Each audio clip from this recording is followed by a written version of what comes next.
Could it be?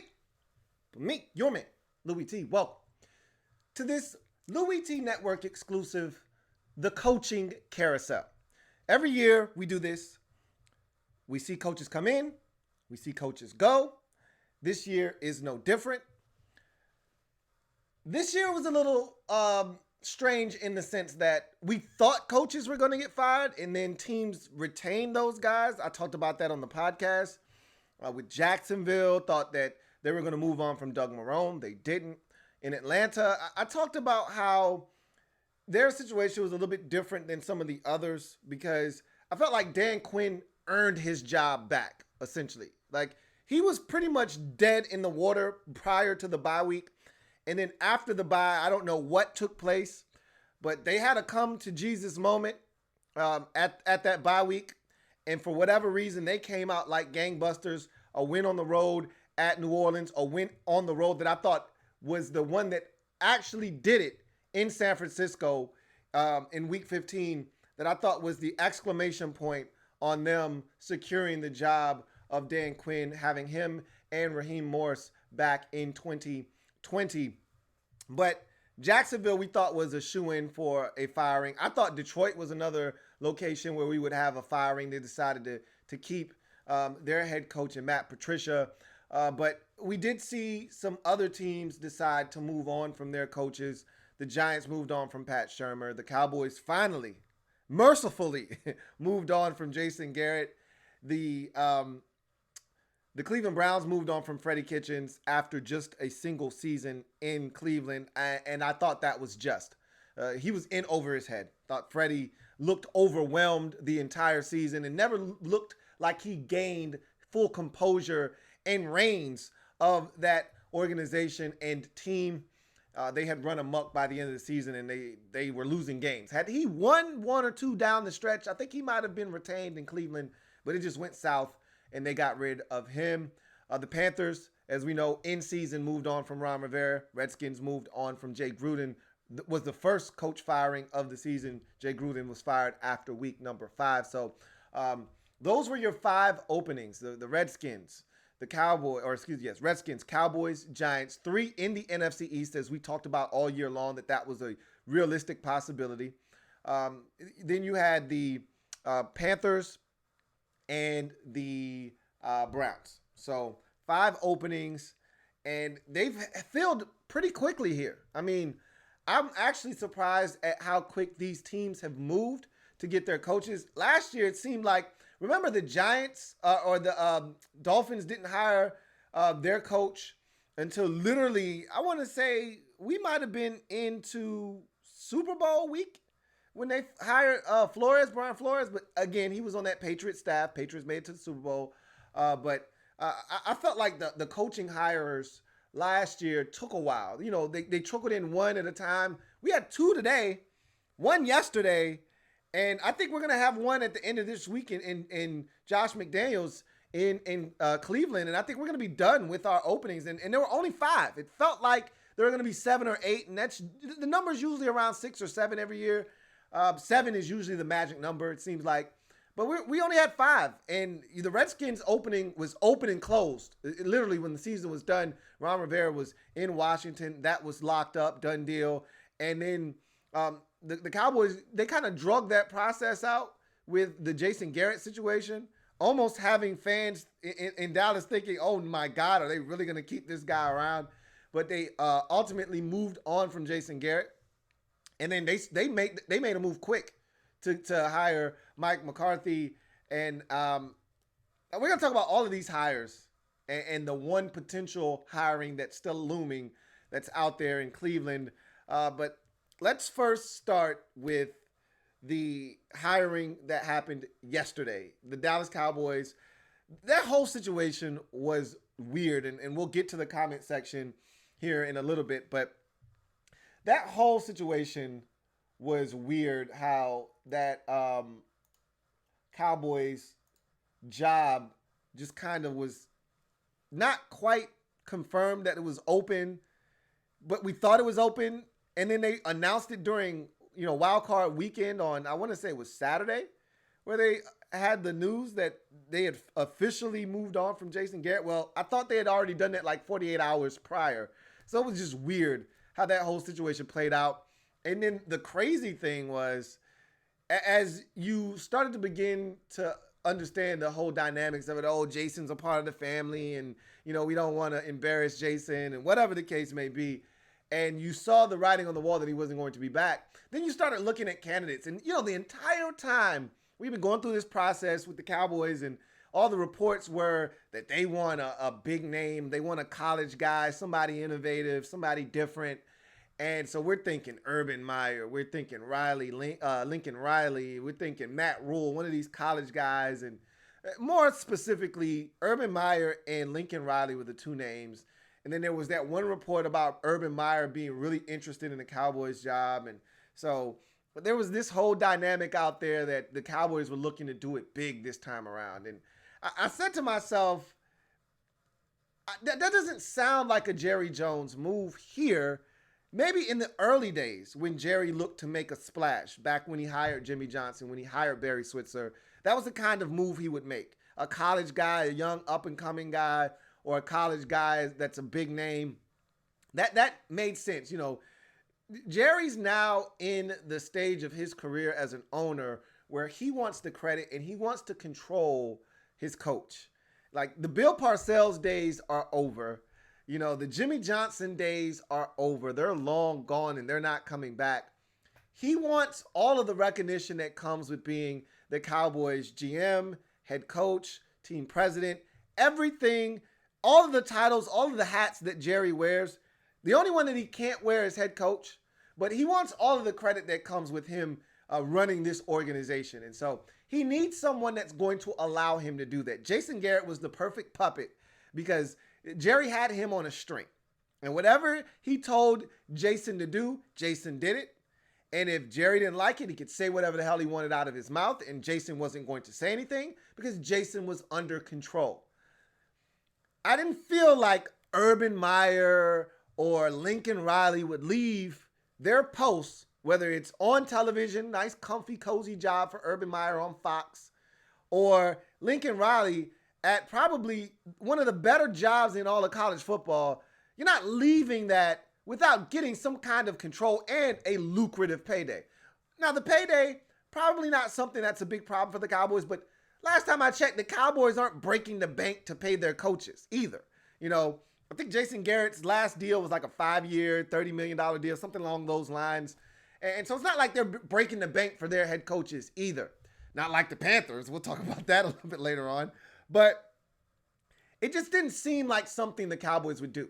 And I didn't think those guys would want to come to Dallas and be muzzled and be controlled and told what they could or couldn't do, and have Jerry holding press conferences after every single game and criticizing this move or that decision or this decision.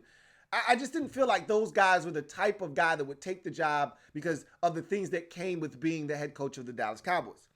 Then you enter in some of the names that started to bounty about when we heard that Jason Garrett was out.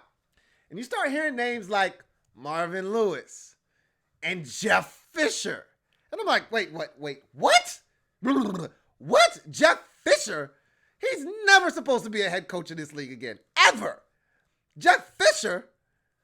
And then you hear Mike McCarthy, and I said, you know what? That is the perfect hire if they decide to go in that direction. And then you heard the report that the Cowboys want a coach with NFL head coaching experience. And that told me all I needed to know, that there was no way in hell that one of those guys from the collegiate ranks or, some young and upcoming coach was going to be the guy. Because again, there's a specific type of coach Jerry wants to be able to have in Dallas, one that he can control. And the young and upcoming coach doesn't want to be put in a box. And the college guy that has a great job, making a ton of money, isn't coming to Dallas to be muzzled and to be controlled. When you're a college coach, you've got all the freedom in the world to do whatever you want. You essentially run the program. All right. You're not the AD, but you're damn near the AD because you run the entire show, essentially. All right. The only time we hear from these ADs is when shit hits the fan and somebody's got to come out and be the face of the program. That's when you hear from these athletic directors. But outside of that, the face of the program is the head coach. And so you essentially run the show. You go from that to being literally under control in Dallas. Just didn't seem like something that was going to take place. So then it started to make sense. And then you see the names that came out and you're like, wow, really? That's what you're going to do? And when they settled in, and it was funny, I had a conversation with my dad. You know, my dad's a massive Dallas Cowboys fan. And he said, man, and this was before the Cowboys even were out of the Jason Garrett business. He wanted Garrett gone 3 years ago, okay? So needless to say, he was nervous and on pins and needles that they would keep him. And he said, you know, Mike McCarthy's a good coach. I said, Mike McCarthy's a good coach? Mike McCarthy's a clown. He said, Mike McCarthy's not a clown. He won in Green Bay. I said, sure he did, boss. Sure he did. And it's so funny because he spoke so glowingly of Mike McCarthy, and it turned out to be his team's next head coach as they hired Mike McCarthy. I could do nothing but shake my head, laugh, and say to myself, you just got Jason Garrett 2.0 is what you got. Now, I know a lot of people out there saying, look, he won in Green Bay. He did. I'm not going to take that away from him. He also had maybe arguably the greatest quarterback we've ever seen in this generation. That also did happen. But there was a rift there. We don't know who was the cause of it. I think when it's all said and done, both of them had their hand in that whole fracture in Green Bay and his ultimate dismissal from their football team. But I'm not a huge Mike McCarthy guy. He's not terrible. He's just a clown. He's not terrible. He's a serviceable NFL head coach, just like Jason Garrett. Jason Garrett wasn't the worst NFL head coach. We've seen many, many more that were way worse than Jason Garrett. He just was a clown. You know, always clapping and spitting when he didn't have spit in his mouth and, you know, always looking clueless on the sidelines. That was Jason Garrett. Redhead Jesus, as I would call him. And Mike McCarthy's not much different. He's kind of goofy looking and, you know, I think he's going to do a solid job in Dallas. Does he move the needle? Nah, not really.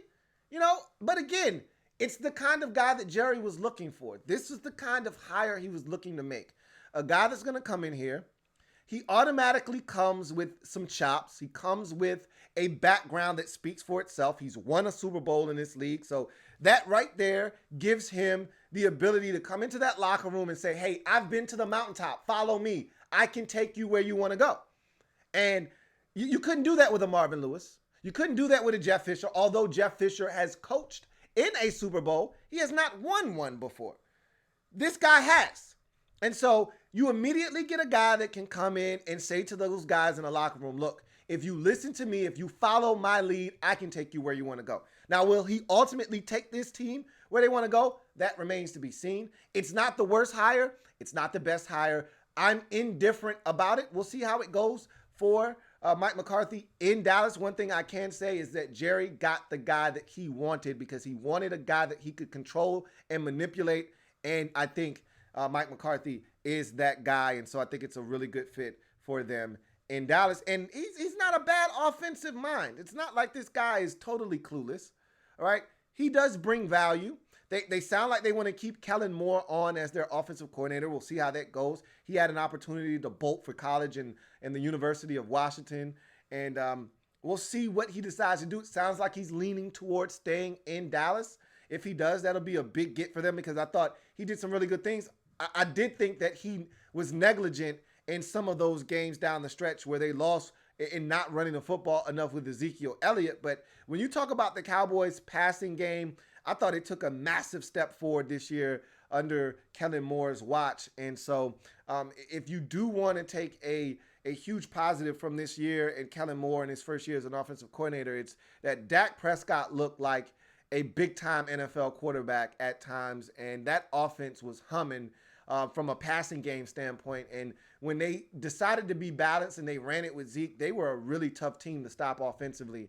And so it'll be interesting to see if he comes back how this football team functions on the offensive side of the football. But Mike McCarthy, the next head coach of the Dallas Cowboys, sounds like he's going to get a 5-year deal. Terms of the deal undisclosed at this time. We'll find out more as time progresses. You move on to the next hire that took place, and this one it was almost out of a movie. It was crazy how all of this kind of transpired, because we had heard Matt Rhule's name all along as a big name that could potentially jump from the college ranks to the NFL, and he had multiple suitors.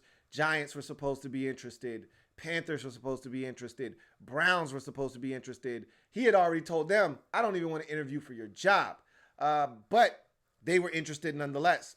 And then, of course, the Cowboys were rumored. I don't know how interested they ever were, but they were also rumored to be in the Matt Rhule business. So it was interesting to see where he would go first. And I thought he was going to go to the Giants. I thought that was going to be his destination when it was all said and done.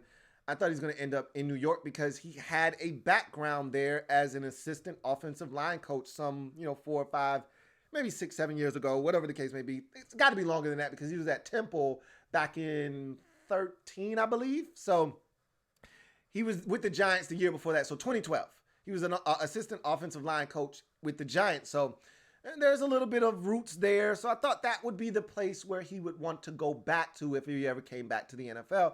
And this was an opportunity to go back. So I'm thinking Giants the entire time. And then the Panthers swoop in, make a massive offer. And I never want to hear that my coach, my new hire, picked up the phone, because if this is the real place for you, if you felt like this would, like with Ron Rivera, and I don't want to make it seem like I'm a homer or, I'm saying this because Ron Rivera is a Redskins coach now. But there was never, and Rivera said this to start his press conference. He said, if this was about money, I would have been pitting multiple teams against each other to drive up the price. This was never about money. This was about fit. This seemed like the right place here. When I talked to the owner and I kind of took in all the information and I talked to Joe Gibbs, this seemed like the right place for me. It seemed like the fit. The players on the roster, everything here, it seemed like a great fit. That's what I want to hear. And that could all be coach speak, but that's what I want to hear nonetheless. What I don't want to hear is that my coach got the offer from my team, and it's a lucrative one, picks up the phone and says, all right, that's great. Let me call you right back. Got the Giants on the other end. Hey, New York, look, man. Look, I love you guys, and I really want to come. But the Panthers got this crazy offer on the table, man. 7 years, $62 million. All right, they're offering Baylor $6 million to buy me out. I could get up to as much as $70 million in incentives if we win. Hey, man, can y'all match this? Because if you can match this, I'm coming to New York. And it was like, $62 million, 7 years. What the hell is wrong with you, bruh? You've never coached a day in the NFL. And first of all, Dave Gettleman is not the one. He's the same guy that told Josh Norman to kick rocks when he was trying to get paid on the franchise tag when he rescinded. He's not the guy you want smoke with, because he's not for the shits. He's just not. So when he picked up the phone and asked Dave Gettleman, yo, man, can you match this? Dave might have hung up on him. Yo, Dave, I got this 7 years, $62 million. Hello? Dave. Well, I guess I'm going to Carolina. And he called back David Tepper. And I saw the video of Tepper on the phone with Rhule as he verbally committed to Carolina. That was the most lukewarm verbal commitment I've ever heard in my life. Now, I get it. It's probably been a really taxing 48 hours, maybe even 72 hours. I heard this man was over in the Bahamas somewhere cooling. So he's had a chance to unwind after the loss in the Sugar Bowl to Georgia. And I think the last 48 hours for him probably was a whirlwind, and he was probably exhausted. But he did not sound juiced. Now, the owner sounded way more ecstatic about getting Matt Rhule to say yes than Matt Rhule himself signing on or at least verbally committing to this massive deal. But It was funny to listen to that whole thing transpire because, you know, he definitely was trying to cash in. That's what that says to me. The fact that he picked up the phone, called the Giants, and said, "Look," and it could have been he just wanted to be in New York more. Like maybe if the Giants had even gotten close, excuse me, he might have taken the Giants interview because he hadn't even interviewed with the Giants, but he was supposed to tomorrow, and that just never happened. And 7 years now. Let's talk about this money though, because this contract is bananas. Now, okay. Let me say this about David Tepper. The thing that I've loved about him since he's come in and taken over this Panthers team is he hasn't been afraid in any aspect of his ownership. Hasn't been afraid to go out and make moves, whether it's going out and signing Eric Reed or, going out and doing whatever he felt like was necessary to give this team the best chance to win. He hasn't been afraid to, rock the boat a bit, whether it's firing Ron Rivera or going out and doing this, or he hasn't been afraid to spend, and he's done some really good things. I like him as an owner personally. I don't necessarily know if he has the right vision to win or not. I think he's one of these guys and he's a smart dude. Like I said, I watched All or Nothing, and I liked him. I really felt like he was a good dude and a really good owner. But he seems like one of these guys that he's calculated, but he feels like he can throw money at situations to fix them. I don't know if that is necessarily the case here, but he saw his guy, and the amount wasn't going to be too great. And I think he overspent for Matt Rhule, but if that's what he felt like he needed to do to wrestle him away from the Giants or not have him take any more interviews and get him to commit, then that's what he did.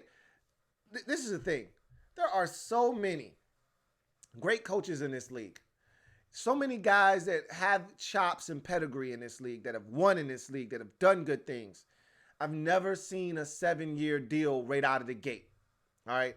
I haven't seen that for coaches that have the experience. Now, we saw a 10-year deal with John Gruden. All right. So it's not like this is unprecedented. But John Gruden has won a Super Bowl and was looked upon as NFL royalty, whether warranted or not. His stint on Monday Night Football, his Super Bowl win, he's got the ability to command that kind of deal. All right. Matt Rhule hasn't done anything in the NFL. All right. And his college resume, it's good. It's impressive, but it's not it's not Urban Meyer or Nick Saban impressive, okay? He hasn't won multiple championships at the collegiate level. As a matter of fact, he hasn't won any. All right. Now, he was at Temple. He turned that program around. And I think, his record there doesn't blow you away, but it's the last 2 years at Temple, which netted him the job at Baylor, where he went 20-7 in his final 2 seasons at Baylor, okay? Or at Temple. Then he gets the Baylor job. Baylor, remember, they went downhill fast after the controversy they had with the scandal. Art Briles was fired, and everybody was fired, and it was taboo to go to Baylor, and almost like Penn State all over again. He had to literally build that program back up from the ground. They were horrible. They lost a ton of recruits. It was a mess. He came in, and in 2 years' time, turned that program around. You saw the final result this year, 11-3, Sugar Bowl appearance, loss. And had he beaten Oklahoma in the Big 12 championship game, he would have been in the playoffs. He would have been in the Final Four. So he turned that Baylor program around in just 3 years, 2 years' time. Really, this third year was outstanding. And he parlayed that into a 7-year, $62 million deal that could get as high as $70 million with incentives if he wins in Carolina. I think it is a ridiculous amount to pay a guy from college, not to mention a $6 million buyout. So you put that all together, $68 million has been spent because remember, when coaches sign on the dotted line, every single cent of their contract is guaranteed. They are not players, okay? They get all their money. They're liking them to an NFL or NBA or MLB player. They get all their money, all right? So you fire that guy after 3 years, he's still collecting his checks. He's not going anywhere. So 7 years. You know how much of a commitment that is? What if after 3 years you realize Matt Rhule is not the guy for the job? You still got 4 years of money that's due to this man. Like, that's why those kinds of commitments aren't made in this league, because that's just too long to be paying a guy. And we're going to see, he's won everywhere he's been. That's the one thing that he can profess, is that, hey, look, I turned Temple around. I turned Baylor around. I can do it here at the NFL level. We'll see. He hasn't done it with grown men. Yeah, it's one thing to do it with kids that are growing up, that are becoming men. It's another thing to do it with grown men. I want to see what this Matt Rhule guy is all about, because that's a hell of a contract. That shit blew my mind when I saw the money, saw the buyout price, and then the incentives and the years. I said, wow, that's a hell of a commitment. I wouldn't have done it. We'll see if it pays off for the Carolina Panthers or not. And then finally, what's funny with the Giants and Dave Gettleman? You know how I feel about Dave Gettleman. I've never been a Dave Gettleman fan, going back to his days with Carolina. So it's not news to me that how this situation unfolded. It's so Dave Gettleman to go, oh, you're going to throw this deal at me and want me to match? F you. Hey, Joe, what's going on? It's Dave, man. Really impressed with your interview. How'd you like to be the next head coach of the New York Giants? That's with Matt Rhule on speakerphone, okay? He did that with Matt Rhule on speakerphone. Really? 7 years, $62 million. You think I'm going to match that? Hold on a second. Stay there. Don't move. Hey, Joe Judge, what's going on, man? This is Dave Gettleman, GM of the New York Giants, man. We sat down the other day. Fantastic interview, man. Really impressed with you. How fast can you get back here and sign to become the new head coach of the New York Giants? Super, man. I'll see you tomorrow. Have a good one, man. Awesome. Hey, excellent. Can't wait till you get here. All right. How does that sound, Matt? Take that 7 year, $62 million deal somewhere else, man. Get that out of my face. Like, that's Dave Gettleman business right there. Oh, really? You gonna do that? Don't worry. We got another dude over here that we'll go after. So, Joe Judge came out of nowhere. Who the hell is Joe Judge? Asked me that 6 hours ago. I wouldn't have been able to tell you. Had no clue. I'm like, who, Judge Joe Brown? No, not Judge Joe Brown. I don't know who you're talking about. Joe Judge is, or was, the special teams coordinator and the wide receivers coach that was added onto his plate this year with the New England Patriots. Now, his background is impressive. He's only 38 years old, all right? So he's a young guy, and we've seen this kind of be the new trend in the league. Matt Rhule's 44. You're seeing younger coaches being hired. Rarely, it's rare that, like last year with the Broncos hiring Robert De Niro, and it was his first time as a head coach, and he's like 60, what is he, like 62 or something like that? 59, he's somewhere up there. I think he's like 62 or whatever. But it's rare you see those types of guys hired anymore. That used to be the norm. Coaches used to be old as dirt back in the day. Marv Levy was coaching, and you'd be afraid, like, is Marv about to die on the sidelines? Like, that's not the case anymore. Like, it's rare. Like, Pete Carroll's the oldest coach in the league. Pete Carroll doesn't look older than 54 years old. When you look at Pete, you're like, Pete, God damn, you still working over that gum? You look 50, dude. Pete's like 72 years old. You wouldn't know it. Pete's probably like 68. But you wouldn't know it looking at Pete. Pete's young. He's got that energy. He's vivacious. Pete doesn't look like he's pushing 70. But that was the norm back in the day. Now, it's the 30-somethings. Hell, one of these days, we're going to get a 20-something-year-old head coach. But, McVay and, all of these guys that we've seen hired, Zach Taylor, all these guys are young. You know what I mean? Matt LaFleur, all these guys are mid-30s, early to mid-30s, late 30s. But a lot of these guys are, and Joe Judge fits right into that category. But he's done a lot in a short period of time. And here's the thing that probably impressed the Giants the most. And, it's funny because you would have thought after the hiring of John Harbaugh in Baltimore and the success that he's had as a former special teams coordinator, you would have thought more guys would have been given opportunities as special teams coordinators. Like, he would have kicked down the door and been the guy that really set that ball in motion for these new wave of special teams coordinators to get opportunities. And it just hasn't happened. Harbaugh has been in Baltimore for what? 12 years now. What is it? 12, 13 years. He's been in Baltimore, it seems like forever.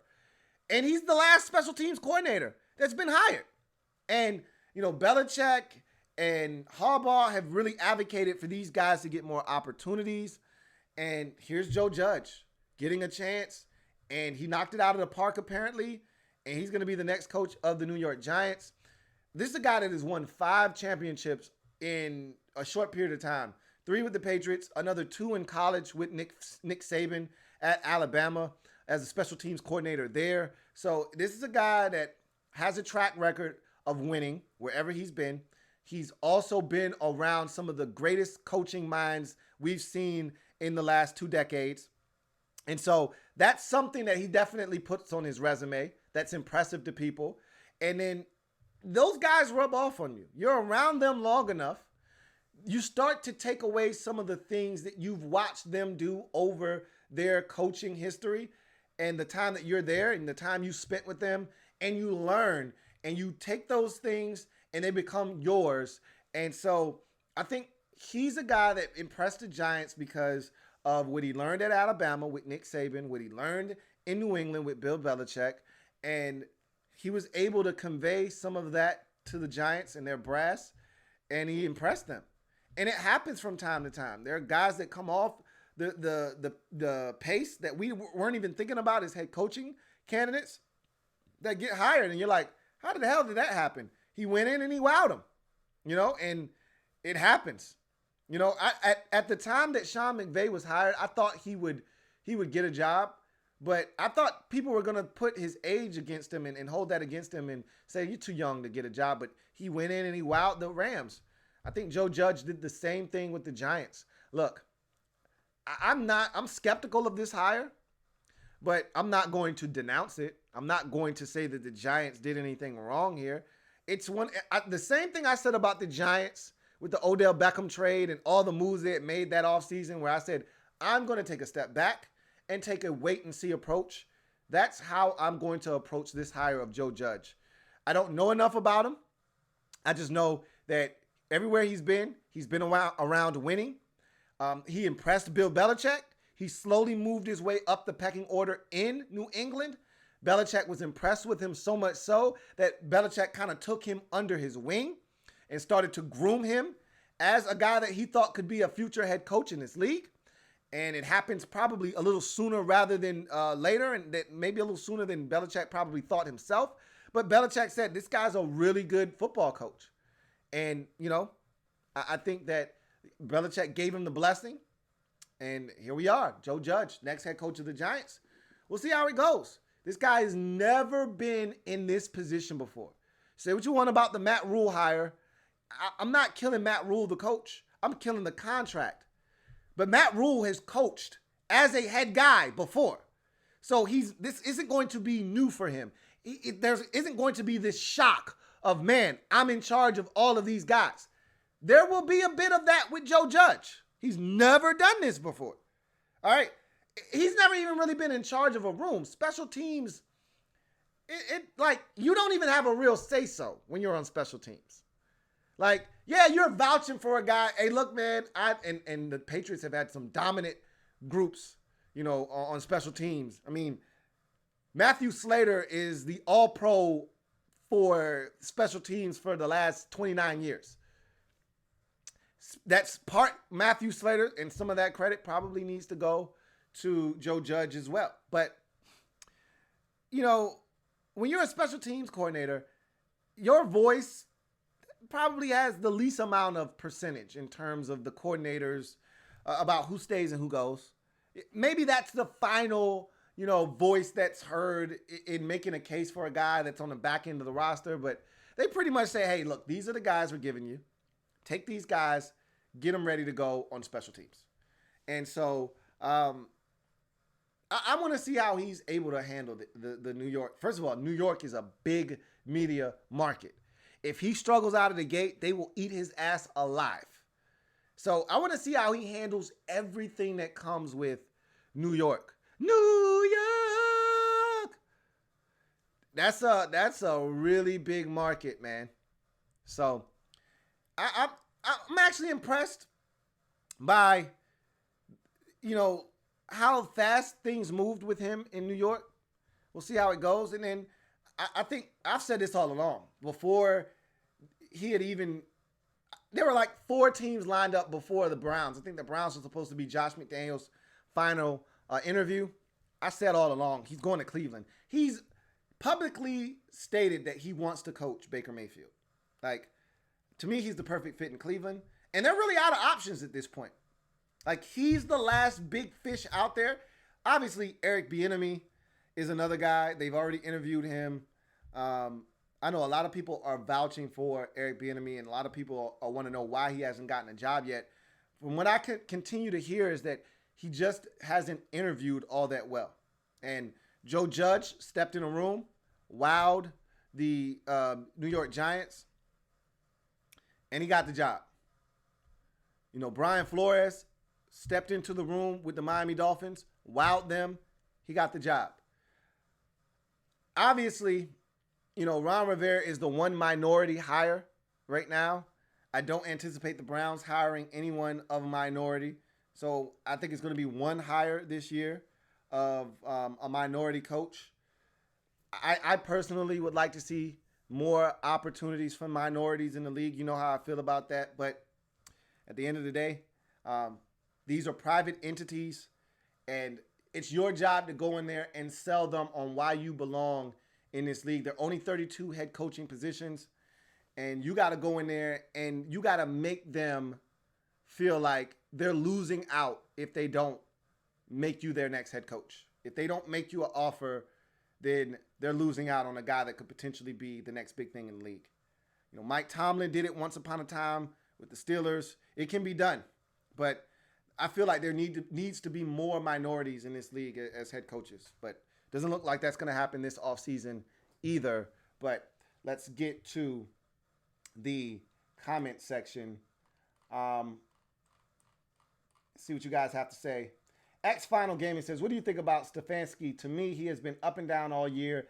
And even in one half compared to the next, I think he needs another year before a head coach. What do you think? I agree with that. I think there's been some really good games by Kevin Stefanski, and then there have been some games where he's looked confused. He's been befuddled a bit.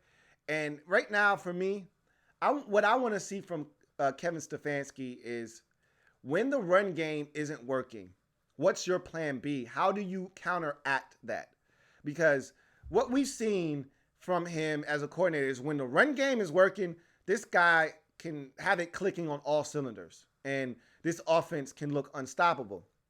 But when the run game hasn't been working, and let's just go with the recent games. When Dalvin Cook and Alexander Madison weren't healthy, and they weren't able to run it against Green Bay, the offense looked inept.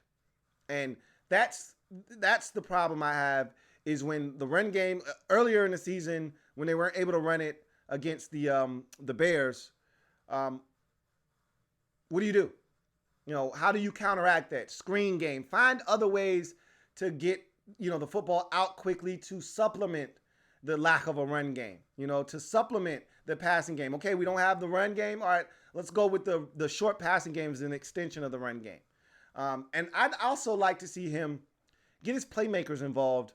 Like, look, I know Diggs can be volatile at times. We saw him throw his helmet on the sideline. He was visibly upset that he hadn't had a target, and we were into the third quarter. You got to find a way to get playmakers involved early in ball games.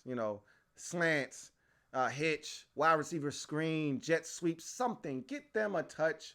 Make them feel involved. I know that Diggs had a touch early in that game, but he didn't have a target. Got to get those kind of guys, because those type of receivers, those guys that play with their emotions on their sleeves like that, you want to get them touches early. The earlier you get them involved, the better they are throughout the course of the game. I agree with you. Kevin Stefanski could probably use one more year of seasoning before he goes out there into that head coaching wilderness. Mike Lowry says, KOC really rather go to the Browns, though? Coach has only been lasting 1 year there. Well, if Josh McDaniels goes there, he's going to be there more than 1 year. I can assure you of that. Reed says, this Giants hire, Lou, I have a feeling about it. People scoff that it's a special teams coach, but special teams coaches are vastly underrated. They are. I really feel that way. It's just hard to really. This is the thing I think about special teams coaches.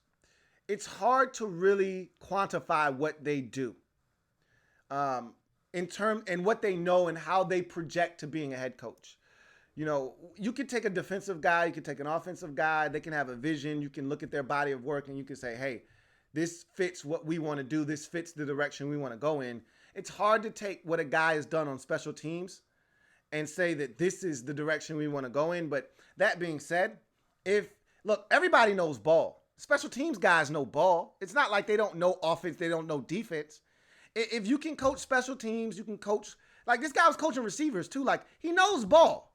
So it's not like you can't get a special teams coordinator in a room and talk ball with him and see what he knows and what vision he would have as a head coach.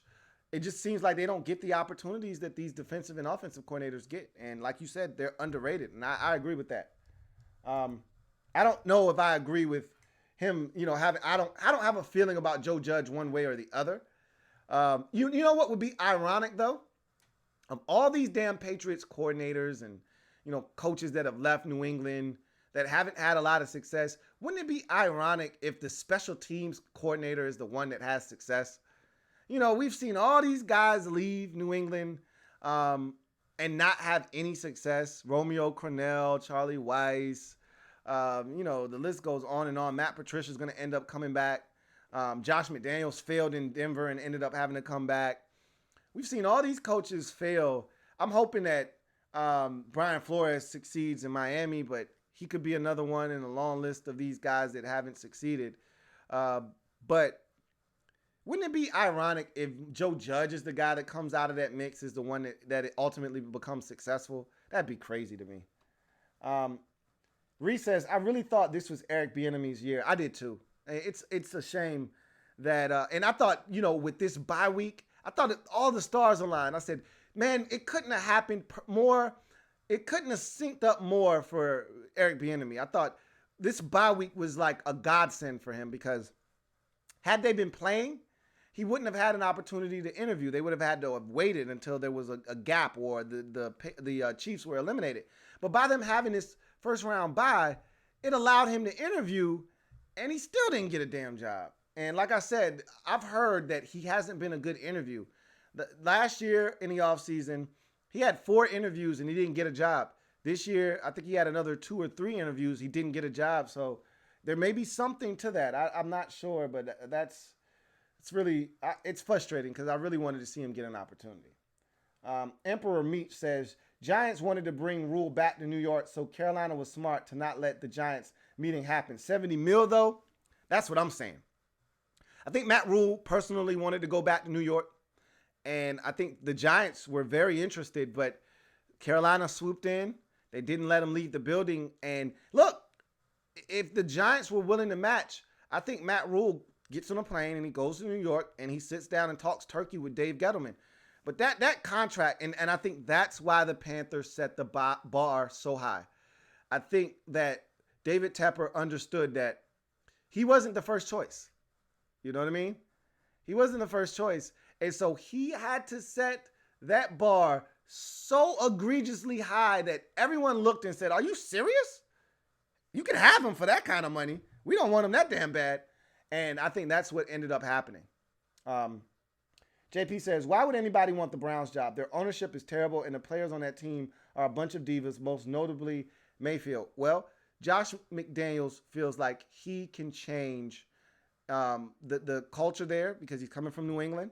He's got the hardware. He can flash it in their face and say, hey, look, I know what it takes to win. Similar to McCarthy being hired in Dallas. You want a guy that's been to the mountaintop so that he can go in the locker room and look those guys in the eyes and say, I've been there before. I know how to get it done. Here's how you do it.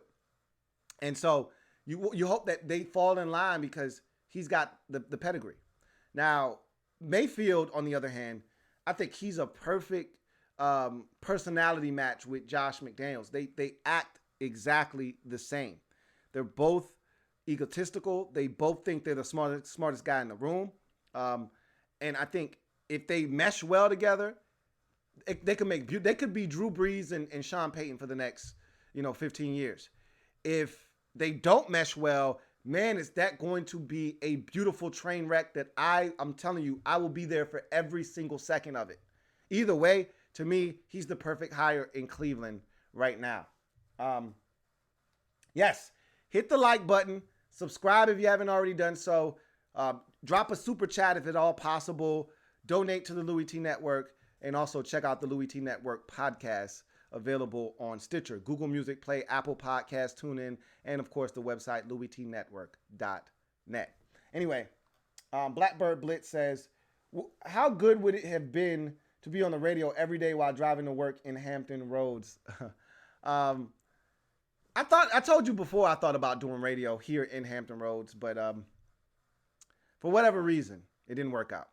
So anyway, Emperor Meach says, I think McCarthy hire is a plus for Dakota Rain Prescott, but a negative for Zeke.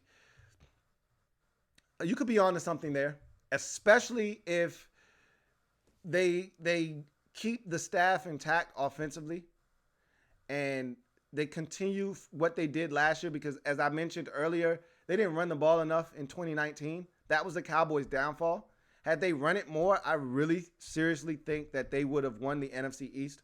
But for whatever reason, they thought that, Dakota was the way to go. Personally, Mike McCarthy has never had this caliber of back in Green Bay. So I'm not going to kill him for not running it a ton. However, and you also had Aaron Rodgers. So, that also makes it easy to throw it. But I want to see what he does with this caliber of back, because if he handles Zeke like he did the backs in Green Bay, then you're absolutely 110% spot on. That it's going to be great for Dak or Dakota, and it's going to be really, really tough for Zeke Elliott. And and Zeke's not the kind of guy that you can, shortchange on touches. He's going to say something. He's not going to just sit back and get 16 carries, 13 carries, and you're losing football games. He's going to speak up. So it'll be interesting to see how that dynamic works. I'm with you on that. Reese says, Lou, plain and simple, we will see Nick Saban coaching the NFL again. Will we see Nick Saban coaching the NFL again? I don't think so. I watched the Bill Belichick and Nick Saban documentary, and I think they're perfectly fine dominating in their respective lanes. I know Saban was once an NFL guy. He really cut his teeth in the NFL initially. And then he went to college football, Michigan State and LSU, and then the Alabama job after leaving Miami. I actually thought he could work in the NFL, and I think there are some regrets with him on how things went in Miami, but there's no doubt about it. It doesn't get any better than where he is in Alabama, the money he's making, the power that he has at that university, and frankly, the way that they haven't been winning of late, I think has reinvigorated them. Man, they were winning every year. I'm not saying that he was becoming complacent, but I think the fire has been reignited. He wants to win now more than he ever has at Alabama, because they weren't even in the playoffs this year. It's one thing when you lose in the national championship. It's another thing where you're not even in the playoffs. I think if you do see Nick Saban, it's not going to be for a while. But, Nick's not a spring chicken himself. I honestly don't think you're going to see Nick Saban in the NFL. I could be wrong, but I think Nick Saban's really comfortable where he is. And, you can't get much better than what he's got going at Alabama. So, I don't think so. Reese says, Mike McCarthy, Mike Nolan, the Cowboys got the 2005 49ers staff back together. And I've said this all along. The NFL is a good old boys club, all right? Coaches hire their buddies. It's the way this thing goes. And if your buddy happens to be a really competent coach, that makes it even better. But sometimes their buddies aren't even all that great. But look, I got a job, you got a job. As long as I'm employed, you'll always have a job. It's the old saying, as long as I owe you money, you're never broke. That's the same way it is in the NFL with these coaches. As long as I got a job, you got a job. Don't worry, I got you.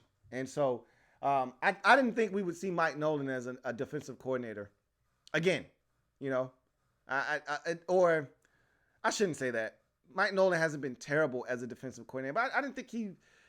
One thing about defensive coordinators, they're retreads. You see these guys, they come, they go, for whatever reason, defensive coordinators, they're recycled, more so than offensive coordinators. You see, guys come through the ranks, running back coaches become offensive coordinators, wide receiver coaches become offensive coordinators.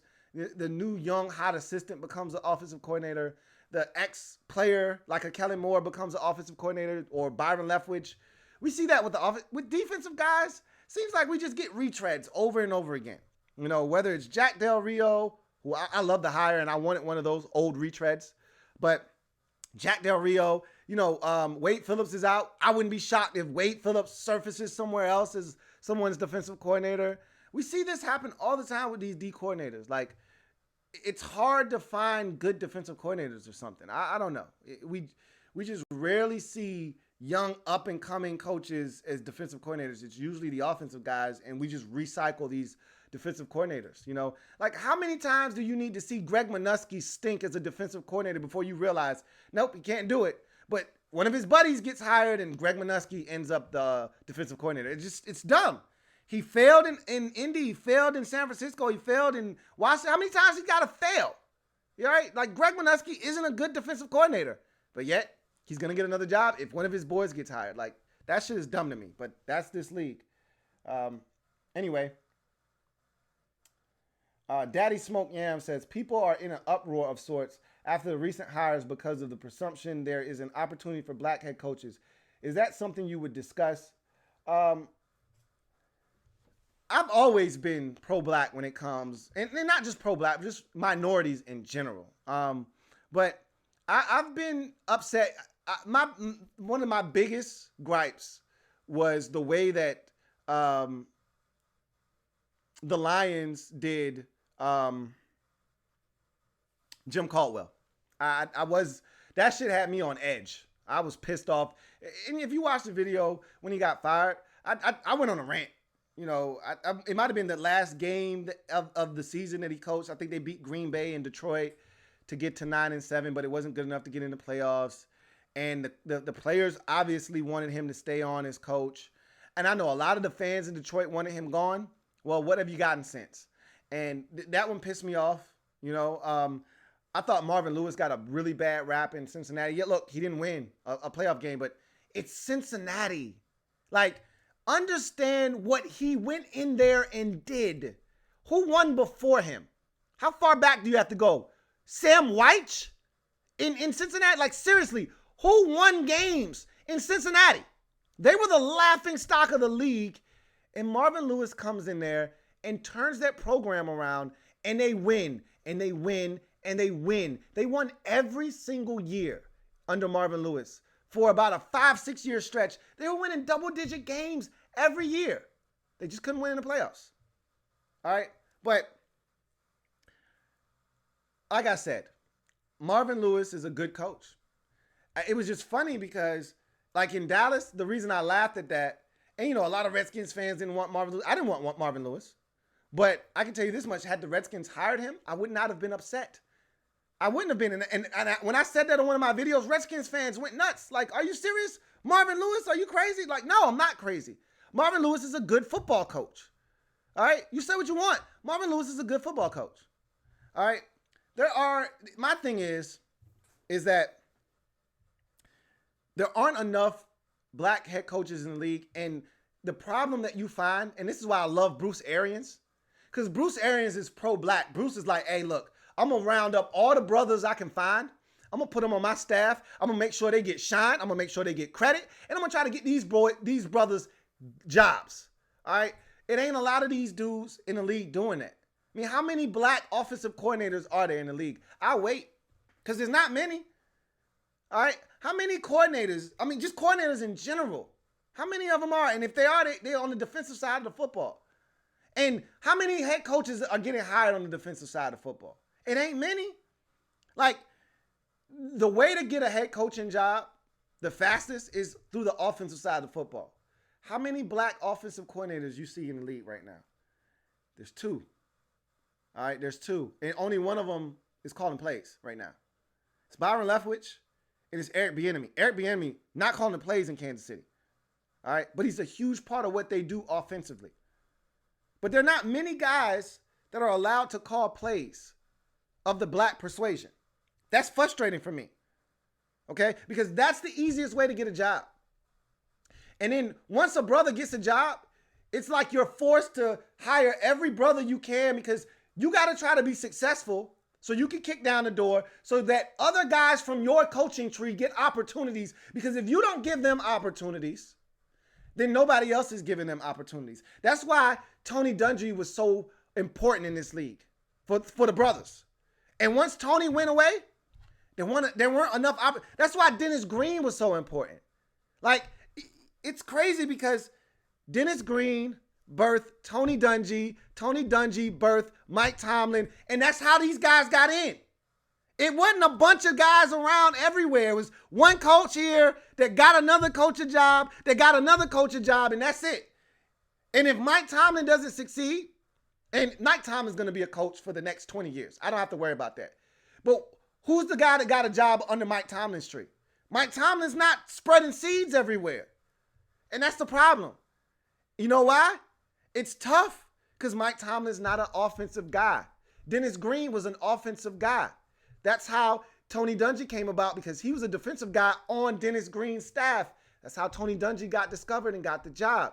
Tony Dungy's a defensive guy, but Mike Tomlin was so good, he got a job on Tony Dungy's staff and got the job in Pittsburgh. But we need a guy to step up on Tomlin's staff, or else it's hard for these dudes to get jobs. It's frustrating. I'm going to just say that.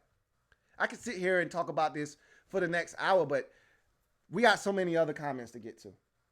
Junior 13 says, McDaniels to Cleveland. Is he a coach that can bring a locker room together? So many names and personalities. I just always think of him of that time TB12 yelled at him on the sidelines. Look, Tom gets into it with everybody. Remember, he got into it with Bill O'Brien on the sidelines. Tom Brady is passionate on the sidelines, and sometimes he steps over the line, and the coaches got to check his ass, and sometimes that shit happens. Bottom line is, he's got an alpha male type of personality. Now, here's the thing.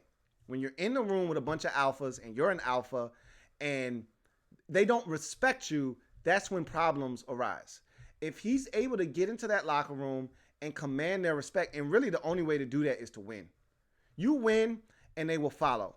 You come in there, you talk a bunch of shit, but you lose like Freddie Kitchens did, then that's when dudes start looking at you sideways and guys start checking out.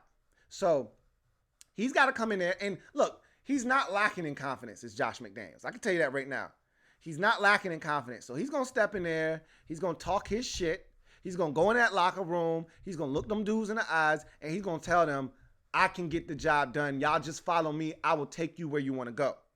They start winning ball games. Those guys will believe. If he comes in there, he talks his shit, he rubs somebody the wrong way, they start losing games, just like Freddie Kitchens did, because that's exactly what Freddie Kitchens did.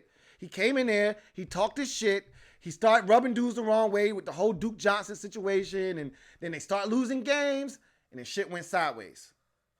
If you win, you can get guys to follow you. But look, it's not going to happen in the reverse. And you got to come in there, and you got to rule with an iron fist. Can't be trying to be buddy-buddy with people. You can't be trying to be people's friend.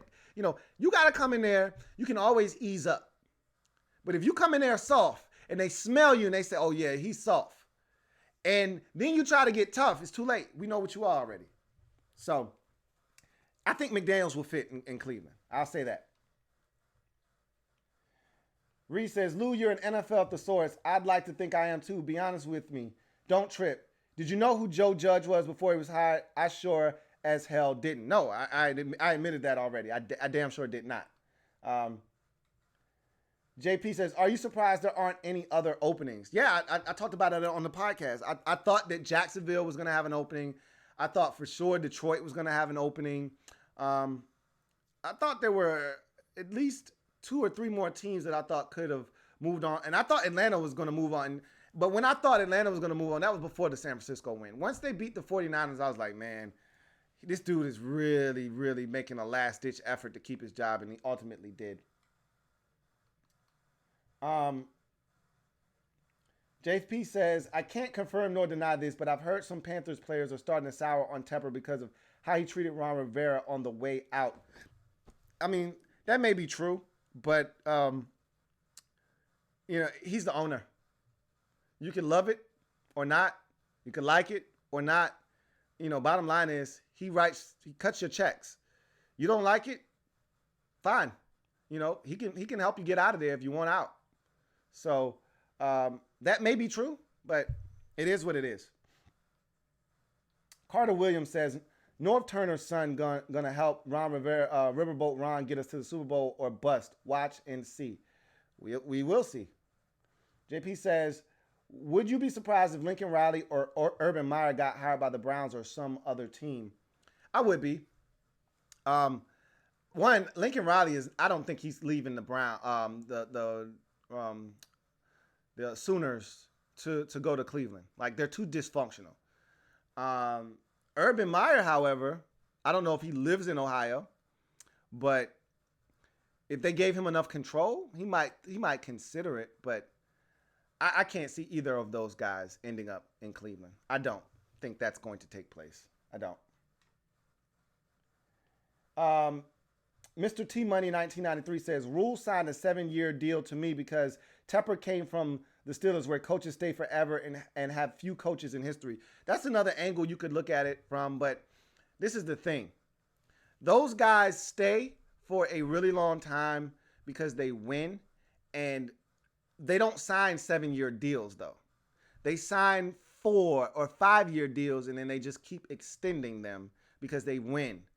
To make that kind of a commitment to a guy that you haven't seen in this league before, even in a really small, a guy, his only NFL experience is 1 year as an offensive line assistant. Even Mike Tomlin, for as young as he was when he was hired, had NFL chops. He was in the NFL for multiple years.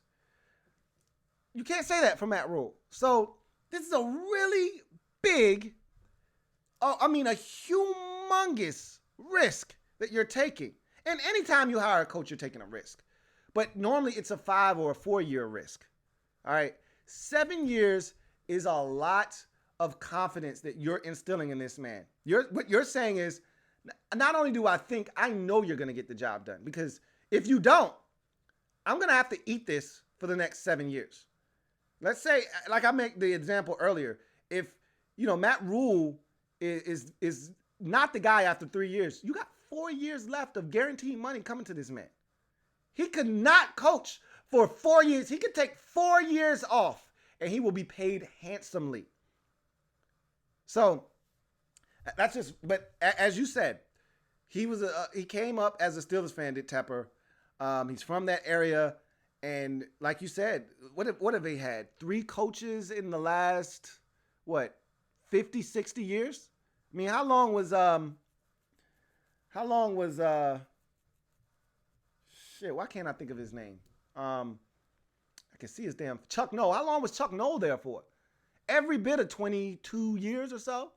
Then Cowboys was there for another, 18, 15, 16 years. Cowboys was like 91 to 2000 and 4, 5, 6 maybe. So another 15 years. And then Tomlin's been there since 06 maybe, 07 at the latest, 08 at the latest maybe. I think he took them to the Super Bowl like his second year there. So, and they went in 09. So gotta be like 08 at the latest.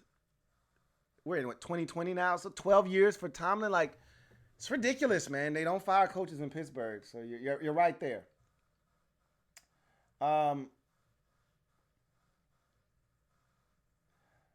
Jayhawk says, I don't know what the hell.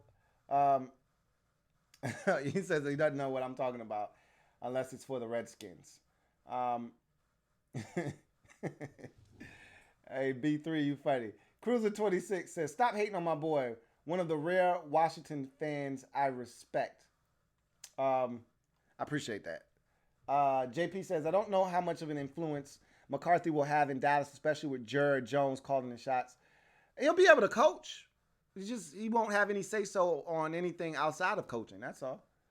Ricky L says, Giants really screwed up. He was coaching the worst wide receiver group. And he said, also think Dallas screwed up. I think the game is past Mike McCarthy, and I think the Panthers went full Raider mode. Too early to say that anybody screwed up anything right now. It's hard to say the game is past a guy like Mike McCarthy by. He literally was out of the league for a year.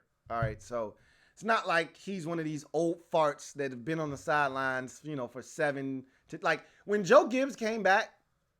I love Joe Gibbs to death. He is royalty in Washington. As far as I'm concerned, you don't get much better than Joe Jackson Gibbs. All right, won 3 Super Bowls with 3 different quarterbacks. Who's doing that? Okay.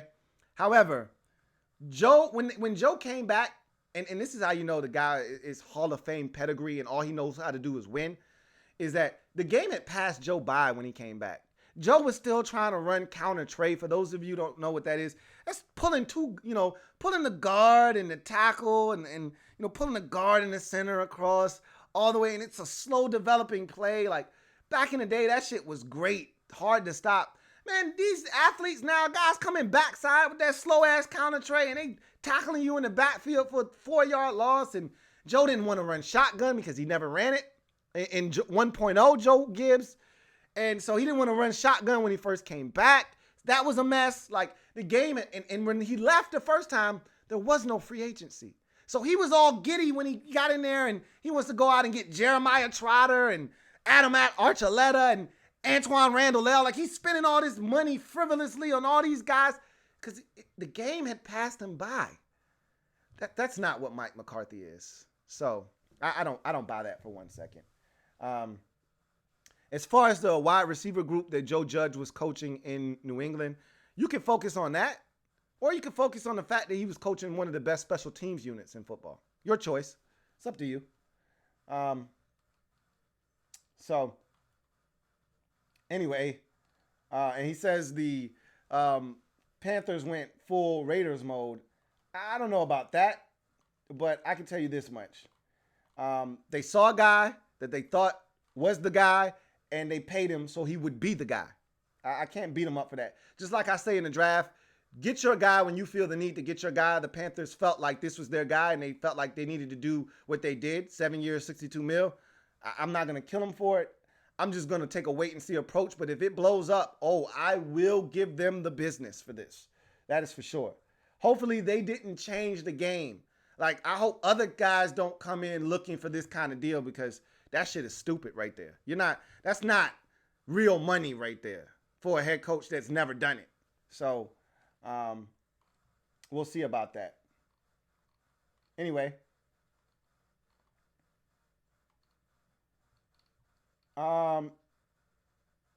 HHC Lunar says, not a fan of Rhule's contract. I'm not, but it's less about that man getting bread. I'll never look at another man's bread and look down on it or say you don't deserve it. I'm not here to tell anybody they don't deserve whatever you're worth what somebody is willing to pay you. Okay. If the Panthers feel like Matt Rhule's worth 7 years, $62 million, good for him. He earned it. All right. I just don't want other teams to think that they have to do that to lure a college guy to the NFL. That's what I don't want to have happen moving forward. So, no, I'm not a fan of that contract. HHC Lunar says, if Chris Richard becomes the DC, I like this signing more. I like Chris Richard, and I know there are a lot of people out there that don't really think he's done a great job in Dallas. I vehemently disagree. I like his energy. I like the way that he coaches. There's a discipline that comes with Chris Richard. I thought that he was a hot candidate last year when Dallas's defense was top notch. I think he took a step back as a candidate this year, but I still like him.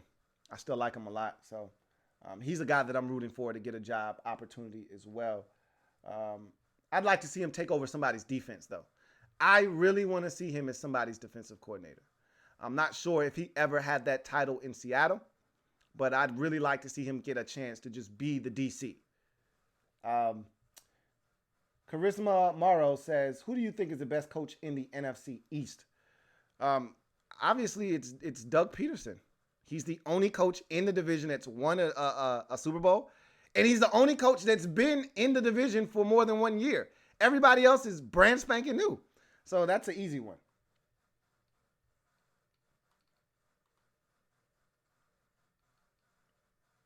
Um,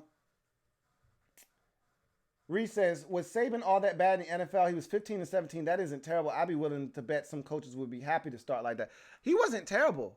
I just think he felt like the situation wasn't what he thought it was going to be. And then that Alabama job came available and he couldn't say no to that. Like, this is the thing. When you leave college football, remember, Nick Saban left LSU, which is one of the most prestigious jobs in all of college football. He left that to come to the NFL and become the head coach of the Miami Dolphins. As things weren't going quite the way, and remember, when you talk to all of the players that were on that Dolphins team, they felt like they were turning a corner. They felt like they were embarking upon something with Nick Saban. They thought they were about to become a really good football team. All right? And remember, he left abruptly in the middle of the season. All right. So, not the middle of the season. I think he left right at the end of that season. Whatever the case may be, people were upset. Players were hurt. They were pissed when he left.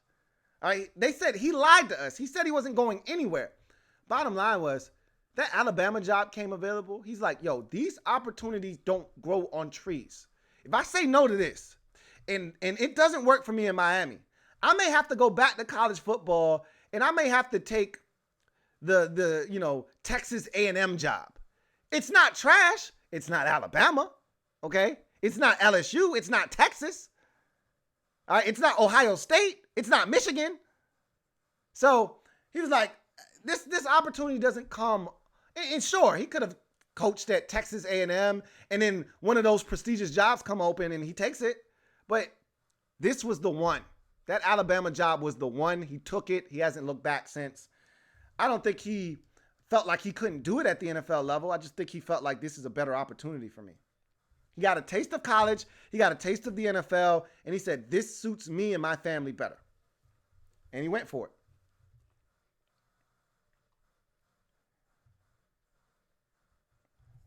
Extra Squad says, "I know this is kind of off topic, but did you watch the Redskins Talk podcast? There's some uncertainty on Dwayne and his future here." Nah, I didn't watch it at all. So I have no idea of what you're speaking of. To me, there's nothing to talk about with Dwayne right now other than the fact that Dwayne's going into his second year. It's a new staff. Everything is brand new. Dwayne's going to be here next year. Dwayne's going to be here the year after that. Dwayne's going to be here the year after that as well. All right. And as far as I'm concerned, until otherwise notified, Dwayne Haskins is the starting quarterback of the Washington Redskins. I don't see that changing. Things could change, but I don't see that changing. So we'll see what happens. HHC Lunar says, "Media screams about Judge look eerily similar to Daniel Jones fiasco. Didn't turn out well for critics who called him a bust." Correct. I'm not going to be one. I was one of those that ridiculed the Giants on draft day. I didn't like Daniel Jones. I said he's Ryan Tannehill. Well, guess what? Ryan Tannehill's now taking his team to the AFC divisional round with a chance to get to the AFC championship game. I like Ryan Tannehill coming out of Texas A&M. I liked him even less as he departed Miami. But I thought Ryan Tannehill had everything he needed to have to be a successful NFL quarterback. I just didn't think it was going to happen. And I see a lot of the same similarities in Daniel Jones. I admit it very early on. Daniel Jones is a lot better than what I thought. And everyone said he had the NFL look. He had the proper tutelage. He threw with anticipation. He's very smart, could pick up an offense quickly, play in a pro-style offense at Duke under David Cutcliffe. All of those things sounded good. I didn't care. I know what my eyes saw, and I didn't think this guy was all that great. He was mixed in his rookie season, but that's what rookies generally are, mixed. But he showed flashes. Ate up my Redskins, destroyed the Buccaneers in one of his first starts. He showed flashes throughout his career in his rookie season. And so we'll see about Joe Judge. We'll see about Daniel Jones. The jury's still out on Daniel Jones, and it definitely is obviously out on Joe Judge, and we'll find out on how those guys do.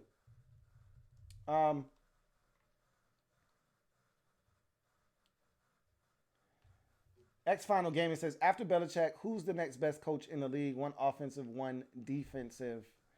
I hate when y'all put me on a spot like this because you're forcing me to think about the entire league and try to come up with a name. And then after I'm done, I'll sit here and I'll think and I'll say, how did I forget this guy? Or how did I forget that guy? It's tough. It's a lot of really good coaches in the league. It's hard to sit here and try to give you a name. If you gave me some time to sit and think, I probably would be able to give you a name on both sides of the football that I really respect and think that they are among the best at what they do. But it's hard for me to sit here and think about it like that. HHC Lunar says, Joe Moorhead definitely in the running for offensive coordinator with Mississippi State and Saquon connections. You keep hearing his name come up, you know. Got to get that opportunity, though. You know, you can keep hearing his name come up, but you got to get that opportunity first. You know, somebody's got to be willing to give him that opportunity. So you keep hearing the name. Sounds good. I need that to come to fruition. We keep hearing Eric Bieniemy's name. Still haven't gotten a job yet. So, you know, sounds good. JP says, I'm like you, Lou. I'm shocked Eric Bieniemy didn't get a job this year. Unless his interview skills were awful. Looks like he will have to wait one more season to get his chance. Seems like it. Armand Rice says, salute. Likewise, bruh. Jayhawk says, nothing wrong with being pro-black. Oh, trust me, I know it's nothing wrong with being pro-black. You got to tell me. JP says, you think Marvin Lewis will get another chance to coach in the NFL before his career is over? I think so. I really do. Reese says, BA's offensive, defensive, and special teams coordinators are black. I'm aware. That's why I brought him up. I'm aware of this.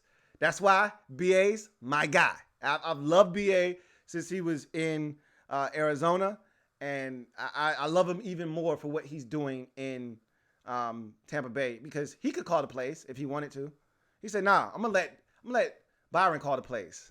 Because you know why? I want Byron to get the credit when this shit starts to blow up in Tampa, which it started to, you know, if Jameis wasn't throwing all these damn interceptions. But when shit starts to blow up and they start realizing what we doing out here in Tampa offensively, I want the credit to go to Byron. I've already coached in this league. I made my money. You know, I've carved out a niche for myself. I want these guys to shine. I love it, man. I love it.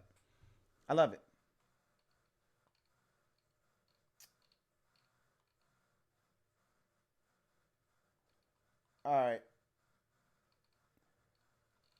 No super chats. We will get out of here. I appreciate you guys. And make sure you like the video. And subscribe to Louis T Network if you haven't already done so. I appreciate you guys joining me on this late night stream. But I did need to get this video out, and I'm glad you guys were here to help me do that. Check out the podcast. And thank you so much for supporting the Louis T Network. Remember, if it's not your man T, it's not. I repeat, not the best NFL coverage it could be. Until next time, I'm your man Louis T, signing off. I'll see you guys tomorrow. And the day after that. And maybe the day after that too. And make sure you keep your ears peeled. New podcast coming Friday.